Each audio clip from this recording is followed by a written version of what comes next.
और मेरे भक्तों, आप लोग कैसे हैं? उम्मीद करती हूँ बढ़िया होंगे, फर्स्ट क्लास होंगे, बाबा को याद कर रहे होंगे, भगवान को याद कर रहे होंगे। देखिए दोस्तों, आज का ये जो वीडियो है ना, ये थोड़ा अलग किस्म का है। अलग किस्म का इन द सेंस कि कई लोगों का ये मानना है कि भगवान होते ही नहीं हैं। तो इस टॉपिक पे आज का है वीडियो। और कई लोगों ने तर्क भी दिए हैं कि भगवान नहीं होते हैं, और मैं भी ऐसे लोगों से मिली जिनका भगवान में विश्वास नहीं है। तो ऐसे लोगों के लिए, और उनका भी तर्क ऐसा है कि जो वो तर्क देते हैं वो भी, मतलब उनका जो तर्क है वो एक होता है ना कि अंदर से जब इंसान फ्रस्ट्रेट हो जाता है तो ये बातें तब आती हैं कि भगवान होते नहीं हैं। आज जैसे मैं कई लोगों के घर में गई, हम लोग, हमारी सोसाइटी है तो वहाँ पे प्रोग्राम करते हैं। तो उसमें क्या होता है, कलेक्शन होती है, सबके यहाँ होती होगी जब कोई प्रोग्राम ऑर्गेनाइज होता है। तो उसमें से एक दो फैमिलीज ऐसी थी, हवन होना था, तो उन्होंने मना किया कि हम तो भगवान को मानते ही नहीं हैं, इसलिए हम कुछ नहीं देंगे। तो अब ये जो उनका तर्क है, और वो क्यों नहीं मानते हैं, आउट ऑफ फ्रस्ट्रेशन नहीं मानते हैं या फिर शुरू से ही नहीं मानते हैं, ये बहुत सारे रीज़न्स हैं। तो आज का वीडियो उसी बारे में है कि वो लोग का क्या तर्क है कि भगवान नहीं होते हैं।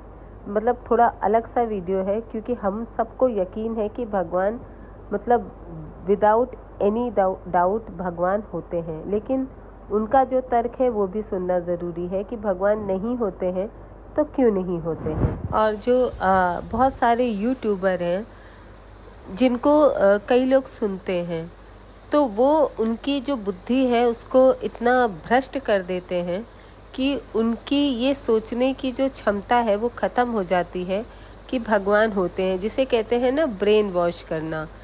तो इस तरीके से वो ब्रेन वॉश कर देते हैं कि आप ये मान बैठते हो कि भगवान नहीं होते हैं, और आपको किसी चीज़ का फिर डर नहीं होता है। देखिए, होता है ना कि जो छोटा बच्चा होता है उसको अपने माँ बाप का डर होता है।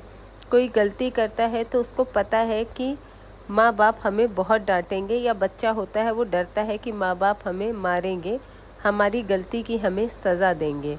तो ऐसे ही जो भगवान को मानते हैं वो डरते हैं कि अगर हमने गलती की तो भगवान हमें पनिश करेंगे, हमें सज़ा देंगे। और वो इसलिए नहीं कि भगवान बहुत कठोर हैं, इसलिए नहीं, क्योंकि गलती की सज़ा माँ बाप भी देते हैं और भगवान भी देते हैं, क्योंकि हम तो अपने बच्चों के माँ बाप हैं और भगवान पूरी सृष्टि के माँ बाप हैं। तो अगर आपने गलती की है तो उसकी सज़ा ज़रूर मिलेगी। बट यहाँ पे कैच ये है कि शायद इस जन्म में ना मिले, शायद अगले जन्म में मिले। ठीक है, अब यहीं पे कई लोगों की जो हिम्मत है वो जवाब दे जाती है। जवाब इन द सेंस कि उनका ये सोचना है कि अगले जन्म में क्यों, अगले जन्म तक कौन वेट करे।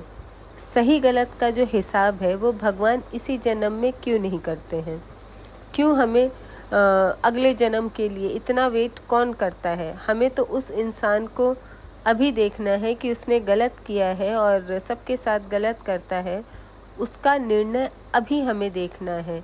हम अगले जन्म तक क्यों वेट करें, क्योंकि अगले जन्म में तो वो क्या बनेगा, हम क्या बनेंगे, हमें नहीं पता। लेकिन इस जन्म में वो गलत कर रहा है तो इसी जन्म में उसके साथ गलत हो, ताकि हम देख सके कि हाँ उसने गलत किया और उसके साथ भी भगवान ने उसको सज़ा दी, उसके साथ गलत हुआ। जबकि इन रियलिटी क्या होता है, लोगों को ये लगता है कि वो इंसान गलत करता है लेकिन भगवान उसे सज़ा नहीं देते हैं, उसके साथ अच्छा ही अच्छा होता जाता है। और हम जो इतने अच्छे हैं, हम भगवान का भजन भी करते हैं, दिन रात उनकी पूजा भी करते हैं। चलिए दिन रात नहीं पर पूजा करते हैं, लेकिन उल्टा हमारे साथ ही गलत हो रहा है ना। तो ये उनका तर्क है। अब आज मैं ये नहीं बात करूँगी कि उस तर्क का उत्तर क्या है, वो मैं आपको अगले एपिसोड में, बट ये तर्क है उनका। तो आप मुझे बताइएगा, आप में से कितने लोग इस चीज़ से सहमत हैं कि आप लोग बहुत अच्छा कर रहे हैं, लेकिन जीवन में जो सफलता आपको मिलनी चाहिए, जो आपने उम्मीद लगा के रखी है, वो चीज़ें आपको नहीं मिल रही। जबकि आपके साथ के लोग हैं जो इतना अच्छा कर नहीं रहे हैं, मतलब ना उनके कर्म अच्छे हैं, ना वो भगवान को मानते ही हैं, बट उनके साथ बहुत अच्छी अच्छी चीज़ें हो रही हैं। पर आप जो न्याय के साथ चल रहे हैं, जो अच्छे मार्ग पर चल रहे हैं, आपको एक्सपेक्टेड चीज़ें जो आप चाहते हैं कि मैं इतना पूजा करता हूँ, मैं इतना पाठ करता हूँ, इतना भगवान का ध्यान करता हूँ, लेकिन मुझे वो चीज़ें नहीं मिल रही जो औरों को मिल रही हैं। तो ऐसा अन्याय भगवान क्यों करते हैं? तो आप बताइएगा, आप में से कितनों को ऐसा लगता है कि आपके साथ अन्याय हो रहा है? आप बहुत धीरज से काम लेते हैं, आप भगवान को याद भी करते हैं, बड़े बड़े जो गुरु लोग आपको मार्ग दिखाते हैं, आप उस मार्ग पर चलते भी हैं, लेकिन आपको वो सफलता नहीं मिलती जो उनको मिलती है, जो ना किसी गुरु को मानते हैं, जो ना किसी भगवान को मानते हैं, और मतलब नॉन वेज भी खाते हैं, शराब भी पीते हैं, लेकिन उनका अच्छा हो रहा है। तो बताइएगा कि आपको क्या ऐसा फील होता है, और कितने लोग हैं जो मानते हैं और कितने हैं जो नहीं मानते हैं। और देखिए, इस सब डाउट में मत रहिएगा, भगवान तो डेफिनेटली होते हैं, और भाई उनका न्यायालय है, उनकी ही पूरी सृष्टि है, तो वो निर्णय किस हिसाब से देते हैं तो ये तो देखिए किसी को नहीं पता। हम लोग सिर्फ भगवान को पाने का मार्ग ढूंढ सकते हैं, पर वो किस चीज़ से खुश होते हैं, उनको ऐसा क्या करना चाहिए जिससे। और देखिए, गीता लिखी गई है, गीता में जो चीज़ समझाई गई है वो कई लोगों को समझ में नहीं आती है, और कई लोगों के अंदर इतना पेशेंस भी नहीं है कि वो अपने जो कर्म है, या पिछले जन्म के कर्म है, या उससे पिछले जन्म के कर्म है, उसको जो भोगने की प्रक्रिया है उसमें लोग फ्रस्ट्रेट होते हैं, वो नहीं भोग पाते हैं। तो उनका कहना है कि भाई अगर चीज़ें इसी जन्म में फटाफट हो, जैसे कोई अन्यायी है, दुराचारी है, तो उसको सज़ा अभी कानून क्यों नहीं देता, उसकी सज़ा भगवान अभी क्यों नहीं देता, ताकि जो संसार से जो पाप है वो नष्ट हो जाए। क्योंकि अगर भगवान तुरंत उसे सज़ा देगा तो लोगों के अंदर डर की भावना ज़्यादा आएगी, और तब पाप भी मिट जाएंगे। तो भगवान अगले जन्म का वेट करते हैं। तो अब अगले जन्म पे कई लोगों का विश्वास है, कई लोगों का नहीं है, तो इस चक्कर में अपराध बढ़ रहे हैं। ऐसा तर्क दिया था उन लोगों ने जो भगवान को नहीं मानते हैं। तो उनका ये कहना था कि अगर किसी ने, मान लीजिए आजकल कितने गंदे गंदे काम हो रहे हैं, छोटी छोटी बच्चियों के साथ अत्याचार हो रहे हैं, और अच्छे लोगों पे तो होते ही हैं, छोटी छोटी बच्चियों के साथ। तो भगवान ऐसे निर्दयी नृशंस आदमियों को तुरंत दंड क्यों नहीं देते, वो इस चीज़ को क्यों नहीं रोकते हैं। छोटी बच्ची, ये उनका तर्क है, मैं बता रही हूँ, जो कहते हैं कि भगवान क्यों नहीं होते हैं। अब वो छोटी बच्ची जिसे पूर्व जन्म के कर्मों का बोध ही नहीं है, छोटे बच्चे को क्या अकल है कि ये सज़ा मुझे इसलिए मिल रही है कि मैंने पिछले जन्म में कोई पाप किया था, उसकी सज़ा मिल रही है। उसको तो ये बोध ही नहीं है, उसको तो ये ज्ञान ही नहीं है कि ये जो मिल रहा है मुझे, जो मेरी इतनी नृशंस मेरे साथ चीज़ें हो रही, बच्ची की बात बता रही हूँ, जिसको बोध नहीं है, जिसको अकल ही नहीं है कि ये उसके पूर्व जन्म के कर्मों की उसे सज़ा मिल रही है। तो ऐसी बच्ची को सज़ा दे करके मतलब क्या है, क्या हासिल होगा, जिसको ज्ञान ही नहीं है कर्म का, और पूर्व जन्म का, पिछले जन्म के कर्मों का जिसको ज्ञान ही नहीं है। और वो आदमी जो ऐसा नृशंस से कार्य करते हैं, उनको क्या कोर्ट से सज़ा भी नहीं होती है तुरंत, वो बचते चले जाते हैं। तो इसीलिए तो अपराध हो रहे हैं इतने, क्योंकि ना भगवान के दरबार में कोई उनको सज़ा मिलती है, ना आज का जो न्याय का सिस्टम है, जो हमारी कोर्ट है, जो जुडिशरी है, वो उनको कोई सज़ा नहीं मिलती है। तो इसलिए अपराध बढ़ रहे हैं। अगर भगवान है तो कहाँ है, वो क्यों नहीं, जब ऐसे लोग जाते हैं। मैं एक छोटा एग्जांपल दे रही हूँ बच्चियों का, क्योंकि आजकल बहुत सुनने में आ रहा है। तो ऐसे लोगों को भगवान तुरंत क्यों नहीं रोकते हैं, वो क्यों उन तक पहुँच पाते हैं। अगर भगवान उस बच्ची के आसपास सुरक्षा कवच बना दे तो ऐसा अपराध हो ही ना, और उसको तुरंत सज़ा मिल जाए कि उसने ऐसा पाप भी किया, ऐसा घृणित कार्य करने का सोचा भी और उसके बाद किया भी।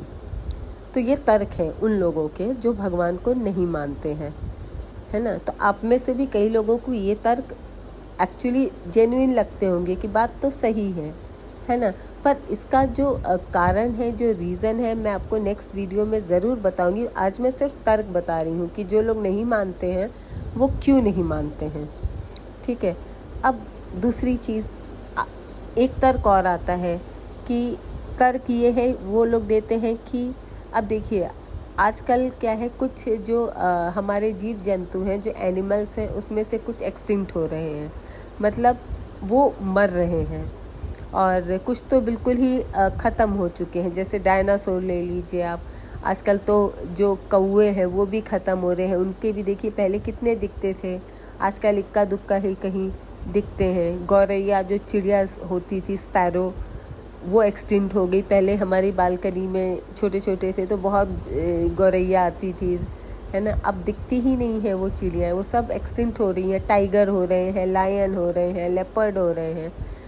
तो अगर लोग कहते हैं कि भगवान उसके कर्मों के हिसाब से उसको शरीर देते हैं, है ना, तो क्या भगवान ने ये इन जीवों का शरीर देना ही छोड़ दिया?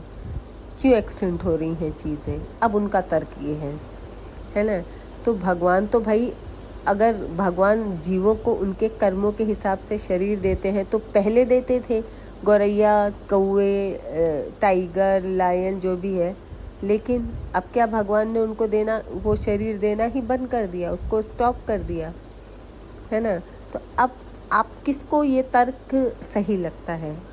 आप जो इतने तर्क मैं बता रही हूँ, आप बताइएगा कि आपको इसमें से कौन सा तर्क जेन्युइन लगता है।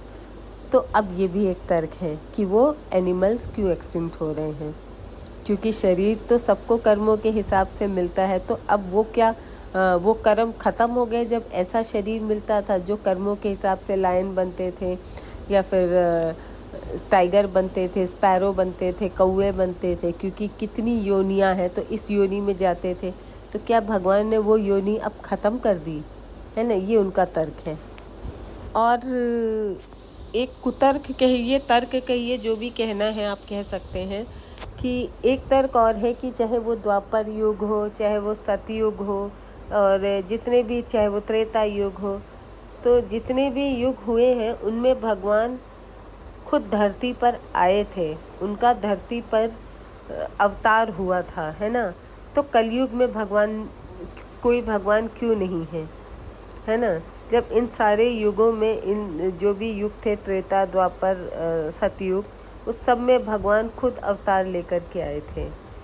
तो कलयुग में कौन सा अवतार है भगवान का जिसे हम माने कि हाँ भगवान धरती पर थे? और इन सब युगों में भगवान के पास इतनी शक्तियाँ थीं, है ना, कि वो मतलब तरह तरह के चमत्कार होते थे, जैसा कि रामायण में बताया गया है, महाभारत में बताया गया है। तो आज के युग में ऐसा कोई क्यों नहीं है जो ऐसे ऐसे चमत्कार कर सके, है ना। तो अब उनका कहना है कि ये सब सिर्फ एक कहानियाँ हैं और ऐसा कुछ नहीं हुआ था, क्योंकि हम तो नहीं देख रहे कि ऐसा कोई इंसान है जिसके अंदर इतनी शक्तियाँ हों। ऐसे कोई भगवान इस युग में क्यों नहीं आए जिनको देख करके हम माने कि हाँ ये भगवान है। तो ये भी एक तर्क वो देते हैं, है ना। तो देखिए रीज़न सब अपने अपने देते हैं आप, पर मैं जो अपना पर्सनल एक्सपीरियंस है भाई, हम लोग तो 100% मानते हैं, इसमें कोई दो राय नहीं है कि भगवान होते हैं। अगर देखिए अब आप शास्त्री जी को ही देखिए, है ना, धीरेन्द्र शास्त्री जी को। अब ये बताइए, ये आगे आने वाली चीज़ें आपके साथ क्या हुआ और आपके साथ क्या होने वाला है, वो चीज़ें कैसे बता देते हैं बिना किसी शक्ति के, है ना। तो इन्हीं सब महात्माओं से, इन्हीं सब संतों से ही तो हमें ये पता चलता है कि भगवान होते हैं और आत्माएं कहाँ से आती हैं। ये लोग तो कहते हैं कि आत्मा नाम की कोई चीज़ नहीं होती, एक बार मनुष्य ख़त्म तो ख़त्म, ऐसी कोई चीज़ नहीं होती है कि फिर उस आत्मा दूसरे शरीर में जाती है, फिर उसका पुनर्जन्म होता है, ऐसा कुछ भी नहीं होता है। उनका ये मानना है कि पुनर्जन्म नाम की कोई चीज़ नहीं होती है। ठीक है, तो हम इतनी कहानियाँ सुन चुके हैं और मतलब कितनी प्लेसेस हैं जो हॉन्टेड हैं और कितनी लोग हैं जो ये प्रूव कर चुके हैं कि हाँ यहाँ आत्माएं रहती हैं। तो ये आत्मा कैसे आती हैं, है ना? ये आत्मा क्या है, आत्मा नाम की चीज़ क्या है?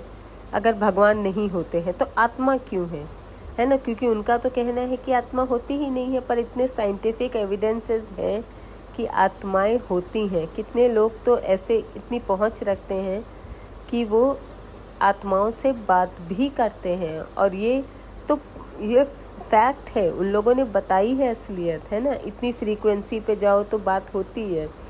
तो ये सब कहाँ से होता है? तो यानी पुनर्जन्म तो है। अगर आत्मा है, आत्मा जीवित है, वो बात करती है, तो पुनर्जन्म भी है ना?